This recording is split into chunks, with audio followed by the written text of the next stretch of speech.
and welcome. My name is Vacantly TV, and today I will bring you a Mechabellum video, specifically a replay from a game that I played, so to say a replay analysis of a game. The game is in about the 1350 MMR range, and I played it yesterday. As this will be one of my first videos for a long time on the YouTube channel, bear with me a little bit here. I plan to also do further videos in the future, possibly mostly Mechabellum videos, but maybe here and there also some others. And yeah, also besides replay analysis videos that I will probably do mostly, I might also upload here and there some live commentary videos from my Twitch stream. And maybe in the future, if I'm getting good enough, I'm not sure about that, also some tips and tricks videos or guides. Whatever comes to mind, whatever is possible, wherever it goes, I will do that. But for now, let's get right into that replay. It's from yesterday, and it's a shorter one, as I'm again doing this the first time since a longer time again, so I want to have a little bit of a shorter, but I think still interesting game. Main focus will be here to point out my mistakes, maybe also opponents' mistakes. Here the options are quite okay. I think in the end I picked Missile Specialist because the pack is really good, and also I kind of like the missiles. It gives a lot of tempo in the first rounds, especially if your opponent, let's say, not has a lot of place between their units. The pack is wonderful. Chef Clear is more or less already solved. I'm currently more focusing on, let's say, getting the standards or getting the ground things of the game in place right. Focusing on building a lot of chef, focusing on building good chef clear, then thinking about my carry units as well as maybe some anti-air options. I'm trying to hold that focus, not trying to especially play a specific strategy or something like this. Just try to get the ground things working for me, and remember the important things here, with the main focus on, again, chef and chef clear. So therefore this starting pack is quite nice. The chef clear options with the arc lights are already done, and I also have sledgehammers, which are good, let's say, blockers for the beginning, but also have quite okay chef clear capability as well as damage capability. They are kind of all-rounder units. My opponent here has hounds also for chef clear, and the two saber-tooths. And here I'm thinking about where to position, if I should go aggro, which is kind of possible here because behind the wall, so to say, on one side there's only the small Shangos. So basically, if I would push here, I later can probably also start pushing here. But in general, I'm probably not so versed at the moment at playing aggro. And also, I think in general, the buildings make it possibly not, let's say, the best strategy in general. At least for me, for sure. Basically I'm therefore staying standard. So you see a pretty standard setup. Now I'm picking up the chef, right? Some crawlers. And I try to position them that way that they are basically kinda here, around here, meeting my other units, so to clear the stuff. So let's start the round. I see the positioning now of the enemy. Generally, I would say, depends a little bit, but Sabertooth are quite strong starting units, so not 100% sure if I will be winning here. One thing that is quite important is my chef comes quite well, so most of the units are see here on the left, not even able to clear the chef, and also my Gangus is really helping out here. Yeah, this Arclight is a little bit like concentrated on the wall, but overall a very, very, very good first round for me. Here I've quickly picked the smart Arclight. I already have 3 on the board. For me it's basically more or less kinda a no-brainer. The Rhino Assault's also strong. Could have also picked that, but yeah, here for the long run, to basically pump up my Arclights, my chef clear, I choose this. Then of course now I have the 2 missile strikes available. I'm a fan of not sending both missile strikes in one round. Generally it is enough to send one to get an advantage, win the round, and then you have the other missile still available. So therefore I will be sending out only 1 missile strike here. Now I won the first round quite convincingly, so my thinking was here I don't really need now a carry unit already, so I should probably focus on, again, chef and chef clear.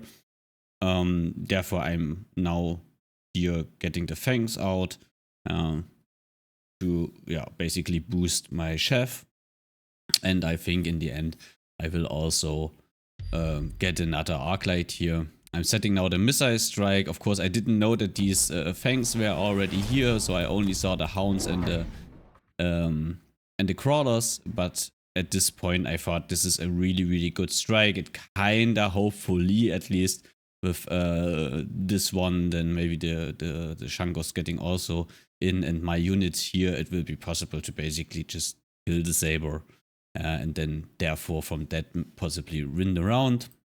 So the 4th Arclight is also bought now, and I guess will be put on one of the sides. So I put it to the left side. Here I should have put it on the right side, so this might be a small mistake. Because I kinda, let's say, at least can assume that there are not so many chef units anymore on the left side after the missile. So it would probably have been better to actually place it on the right side. So this is kinda a mistake. Again here my opponent also sold his big gun in the mid. Although this kinda means like mine is still operating here. Possibly it's even now visible how much to see the damage.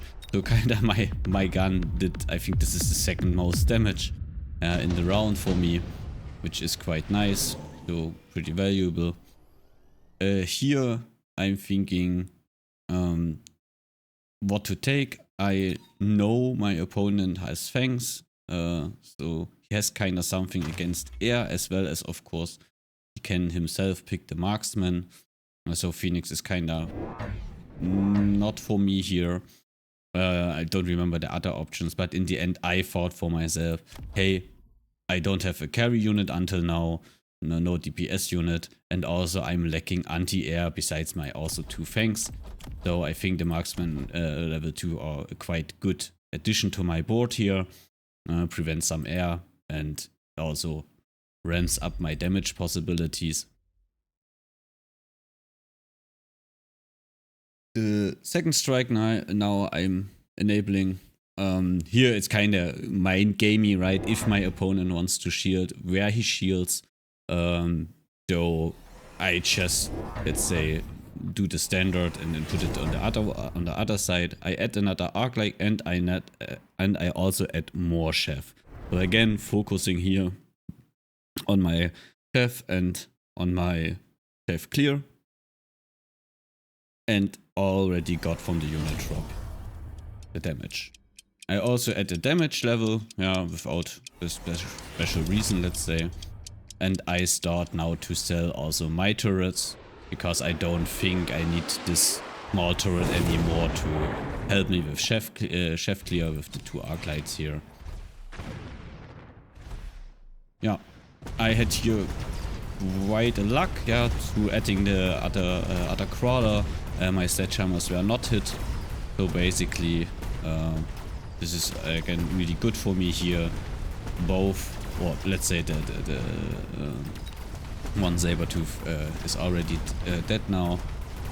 Basically everything on my right side is still living besides the chef, and the right side is no issue. The enemy added 2 fortresses, so 2 giants, which are of course a problem. But here I'm quite lucky. This moment where the Changos shoots at the fortress, I'm getting the debuff. So the fortress doesn't kill it, and I kill the fortress with the Changos and my marksman coming from the right. Now the other fortress is left over. I'm in the debuff, so let's see here if I can generate the needed damage. The fortress of course one-shots my sledges. I'm slightly running out of units here, and this will probably mean this will be the first round that goes to my opponent. Not so much damage, it's okay, I won the other rounds, so I'm fine with that. Now I also know his line, he's kinda committed, right? I mean, in that sense, I mean, he unlocked the fortresses for 200, so that's kinda a commitment. And now I add to my board something which I actually saw in higher MMR games played a lot. The Stormcaller. It's generally long range, so it's good not only against the fortress, even if they have shield and so on, can deal with it that way because it's just shooting from behind, right? But it's also good against marksmen that he also picked up from the unit drop. So I think here Stormcaller is a quite nice addition to basically add a little bit more damage to my board, but also help with the chef clear. As you might have seen, my opponent has some issues with the chef clear in their rounds, and yeah, my Arclights that I now gave range as well in round 4, they are quite well clearing not only his chef, but also the hounds themselves. So at the moment currently I have, I think, the upper hand in the chef war, and also I'm adding another chef here to the left where the fortresses are, and with my Stormcaller I'm quite confident that I possibly now have enough to handle the fortresses on the left side for the moment. Of course, again, as you can see here, my chef is going in quite well. Of course, he has fangs, but they are standing behind a little bit. I'm now also again coming with my fangs. You see it also here. Marksman cannot really shoot on my valuable units, and the fortresses are already all the time under fire by my Stormcallers, by my Arclights, by the snipers, and in the end they go down. The right side is again won quite heavily, and my opponent again takes a huge hit here. Going to round 5, my opponent really quickly take tank production with a line which is, yeah, a busted item in that sense, especially if you have already giants on the board.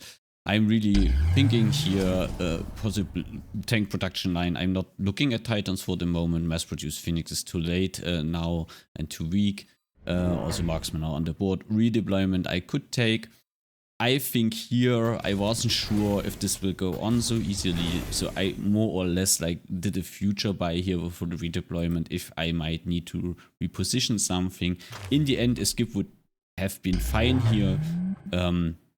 I don't think I need the missile device here. I have missile strikes, and there's probably exactly this happening.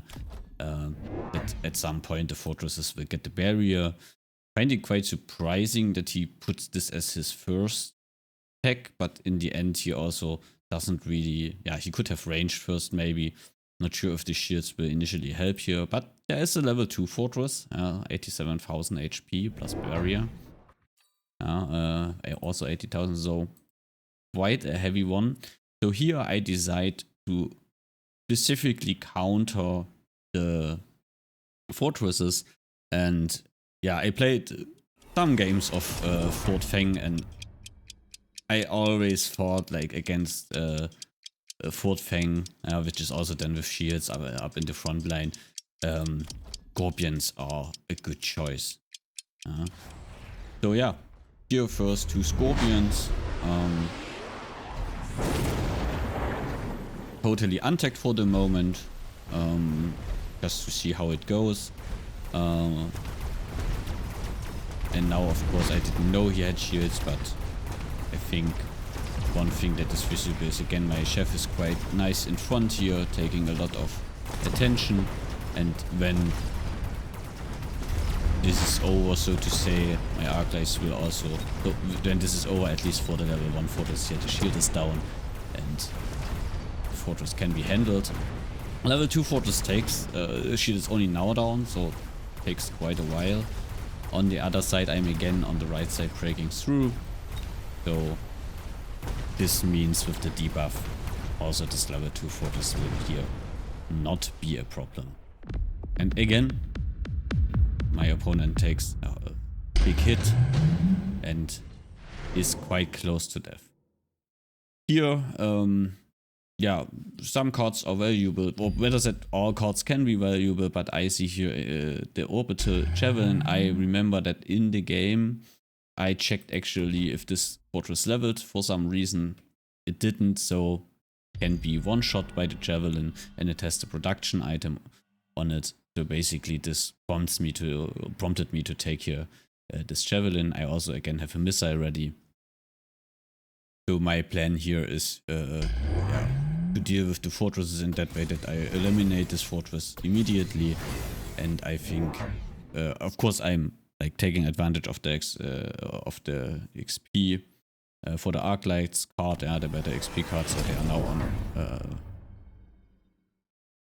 on rank 3, and I go further into the Scorpion line with double shot to even faster eliminate shields and the fortresses themselves and everything that comes there, right?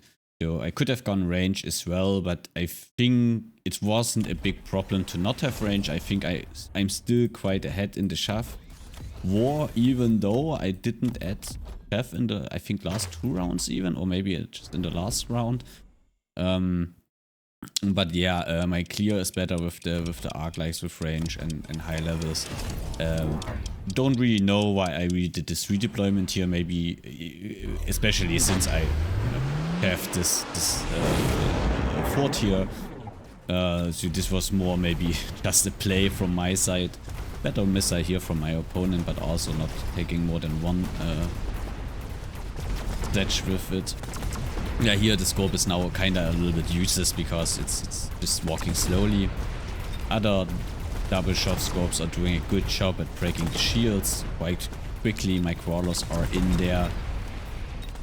And basically the fortress, it just shoots on my crawlers. On the other side, it goes the same way. And here the game is over with, again, a big hit from my opponent. Yeah, there were still some mistakes in this game, as I hope I pointed out. Also, something that I might not have pointed out. I think there was some Arclight levels available. I didn't take them, and I'm also not sure if taking the 4th Scorpion there in the last or before the last round is actually a sensible thing. Maybe if this game goes a little bit different, I should have again walked more Chef. But yeah, in the game itself, I saw that the Chef war is quite handily won by me. So here I didn't see the need directly. Yeah, maybe something to think about later. Okay, with that, yeah, rather quick and of course successful for me replay, I will end my first video. And now I will try to produce it and put it online. Actually, I don't really like to put out, let's say, games where I am so handily winning like that one. So in the future, there will be more interesting games, and I might also do kind of a series of lost games, right? Where then I can analyze a little bit, or try to analyze a little bit why I think I lost. Of course, this is not only like to randomly put out videos. It's also for me to learn a little bit more the game. Yeah, so if you have some further ideas or hints to my gameplay, feel free to put it into the comments. And with that said, thank you for watching. Have a nice day. And until soon. Bye bye.